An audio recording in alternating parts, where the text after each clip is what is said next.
Hello guys, welcome back to my channel. It's me again, Another Vlog. So for today's video, I'll gonna update you guys in my Course Hero account. So nowadays, all of you are asking me, meron pa po bang tanong? Are you still hiring sa Course Hero? Is there any idea po kung ano po yung mga subjects na in demand or pasok po ba yung major ko? So I will answer your questions in this video. So as for today, our earnings is over 232 plus $49.50. So kayo na po magkwenta nun, i-times 50 nyo po.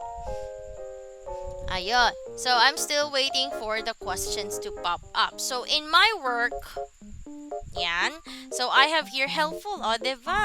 Napakasaya. Helpful. Bakit? Because it is easy to follow, clear formatting, and sabi niya, thanks. Thanks so much for help. Alam niyo yun, nakakatuwa tong mga ganito kasi I think, nakakatulong ako.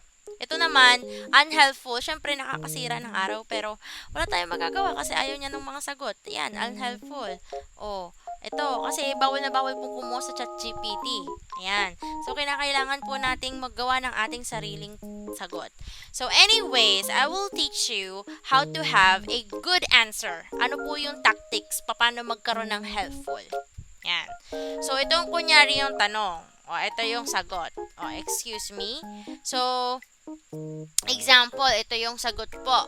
So, in answering, you should write answer at the top. I-bold nyo po. Malaki po yung naiitulong ng pagbo-bold ng letters.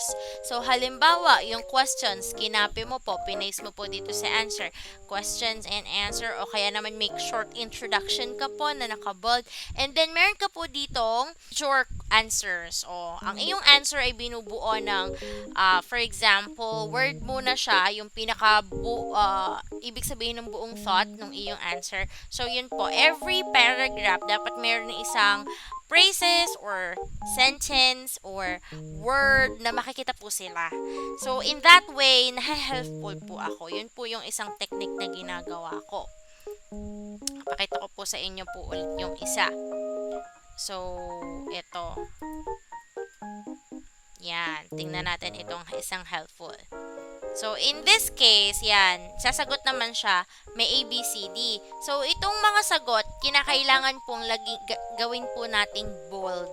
Although, magagawa tayo ng sentences, so bold. So, gustong-gusto niya, thorough explanation, easy to follow, clear formatting, thanks so much for your help. So, $5 na po agad yun, mga mare. So, i-convert niyo po yung $5. Ilang questions lang po siya. 'Di ba? Nakakaligaya. At kahanghanga. Okay. So, ayun lang po. The majors na ilalagay ko po sa chat box kung ano yung majors na kinakailangan ng Course Hero. And also, if you have any question in applying to Course Hero, you are free to message me in the chat box. Okay?